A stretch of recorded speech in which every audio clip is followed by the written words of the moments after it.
ଅସୁରୁଣୀ ବୁଢ଼ୀ ଗାଈଆଳ ପିଲାକୁ ବସ୍ତାରେ ପୂରେଇ ବସ୍ତାକୁ ମୁଣ୍ଡରେ ମୁଣ୍ଡେଇ ତା ଗୁମ୍ଫା ଆଡ଼କୁ ଚାଲିଲା। ପିଲାଟି ପାଟି କରୁଥାଏ, କିନ୍ତୁ ତା ଡାକକୁ ଶୁଣୁଛି କିଏ? ବାଟରେ ଆଉ ନ ରହି ବୁଢ଼ୀ ସିଧା ଯାଇ ଗୁମ୍ଫା ପାଖରେ ପହଞ୍ଚିଲା ଆଉ ଝିଅକୁ ଡାକିଲା, ଝିଅ ଲୋ ଚଞ୍ଚଳ ଆସେ। ଆଜି ସେ ଟୋକାକୁ ବସ୍ତାରେ ବାନ୍ଧି ଆଣିଛି, ସୋରିଷ ବାଟଣ ଦେଇ ବେସର କରିବୁ। ତୁ ଏହାକୁ ଶୀଘ୍ର ରାନ୍ଧେ, ମୁଁ କମାର ଶାଳକୁ ଯାଇ ଦାନ୍ତ ପଜେଇ କରି ଆସେ।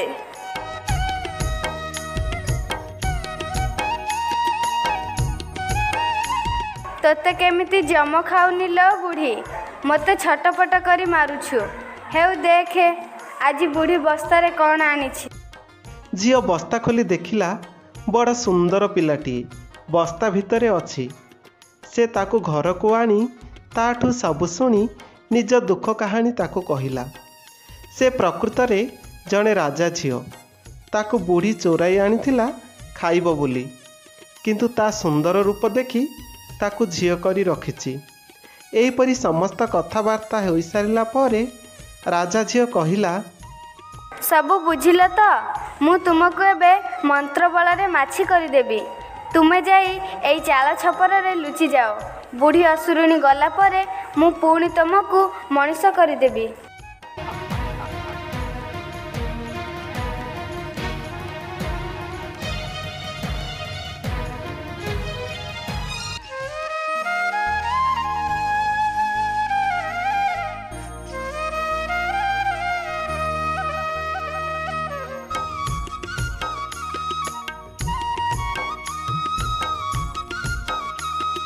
ଆଲୋ ଝିଅ, ରନ୍ଧାରନ୍ଧି ସରିଲା କି? ତୁ ଏଇଠି ବସ, ମୁଁ ତୋ ପାଇଁ ଖାଇବା ନେଇ ଆସୁଛି।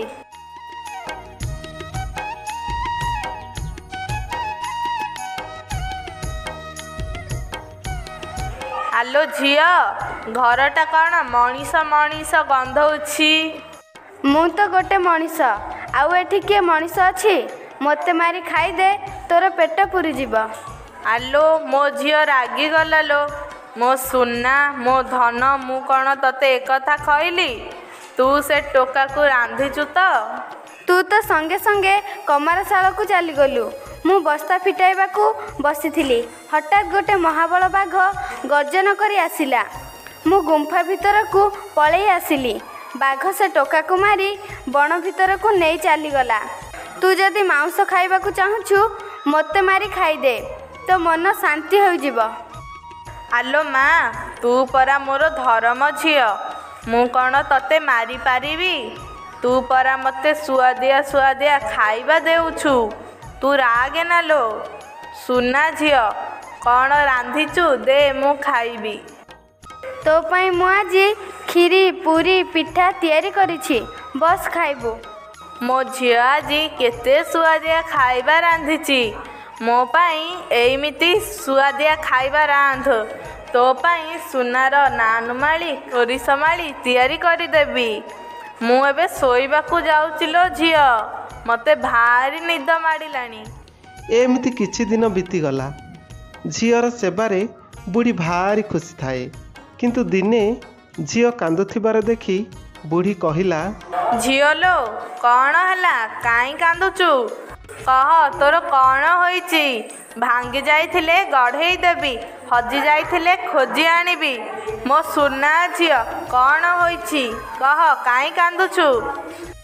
ମା ଲୋ, ତୁ ତ ମୋ ବାପା ମାଙ୍କ ଠାରୁ ମୋତେ ଚୋରେଇ କରି ନେଇ ଆସିଛୁ। ଏବେ ତୁ ମୋର ବାପା, ତୁ ମୋର ମା। ତୁ ବି ମୋତେ ଭାରି ଭଲ ପାଉ, ଏହା ମୁଁ ଜାଣେ। କିନ୍ତୁ ତୁ ବଣ ଜଙ୍ଗଲ ପର୍ବତ ସବୁଆଡ଼େ ବୁଲୁଛୁ। ତୋତେ ଯଦି ବାଘ ମାରିଦିଏ ମୋର କ'ଣ ହେବ? ମୁଁ କେମିତି ରହିବି? କ'ଣ ଖାଇବି? ହା ହା ହା, ଏଇ କଥାକୁ ତୁ ଏତେ କାନ୍ଦୁଛୁ? ନା ଲୋ ନା, ମୁଁ କେବେ ମରିବି ନାହିଁ। ତୁ କ'ଣ ତେବେ ଅମର? ନା ଲୋ ନା, ମୋ ମୁଣ୍ଡରେ ଏଇ ଯେଉଁ ମୋଟା ପାଚିଲା ବାଳଟା ଅଛି, ସେଥିରେ ମୋ ଜୀବନ ଅଛି। ଯିଏ ଏଇ ପାଚିଲା ବାଳଟା ଏକାଥରେ ଟାଣି ଉପାଡ଼ି ଦେବ, ତେବେ ଯାଇ ମୁଁ ମରିବି। ଓ ଏଇ କଥା।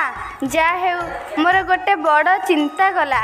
ମୁଁ ଏବେ ଭାରି ଖୁସି। ତୁ ଏବେ ଶୋଇପଡ଼, ତୋ ଗୋଡ଼ରେ ଜଡ଼ା ତେଲ ମାଲିସ କରିଦେବି। ରହଲେ ବୁଢ଼ୀ ରହ, ଆଜି ଶାନ୍ତିରେ ଶୋଇଥା। ଯମପୁରକୁ ଯିବାକୁ ତୋର ସମୟ ପାଖେଇ ଆସିଲାଣି। ଏଥର ତ ତୋର ରାମ ନାମ ସତ୍ୟ ହେ।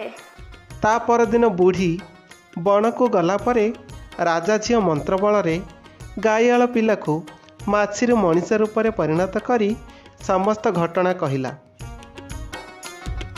ବୁଢ଼ୀର ମରଣ ଭେଦ ବୁଢ଼ୀ ନିଜେ କହିଦେଲା। କିନ୍ତୁ ଏ କେମିତି ସମ୍ଭବ? ବୁଢ଼ୀ ଆଗରେ ମୁଁ ଏମିତି କାନ୍ଦି ଅଭିନୟ କଲି ଯେ ବୁଢ଼ୀ ବାଧ୍ୟ ହୋଇ ସବୁ କଥା କହିଲା। ଭଲ କଥା, ହେଲେ ବୁଢ଼ୀକୁ କେମିତି ମାରିବା? ବୁଢ଼ୀ ମୁଣ୍ଡରେ ଗୋଟିଏ ମୋଟା ପାଚିଲା ବାଳ ଅଛି। ସେହି ବାଳକୁ ଏକାଥରକେ ଟାଣି ଉପାଡ଼ି ଦେଲେ ବୁଢ଼ୀ ଅସୁରୁଣୀ ମରିବ, ଆଉ ଆମେ ଆମ ଘରକୁ ଫେରିଯିବା। ତାହେଲେ ଠିକ୍ ଅଛି।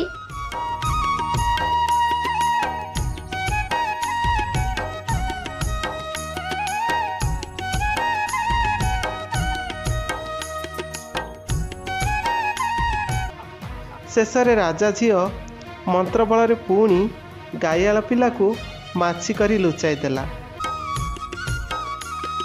ବୁଢ଼ୀ ବଣରୁ ଫେରି ଖାଇ ପିଇ ଶୋଇବାକୁ ଗଲା।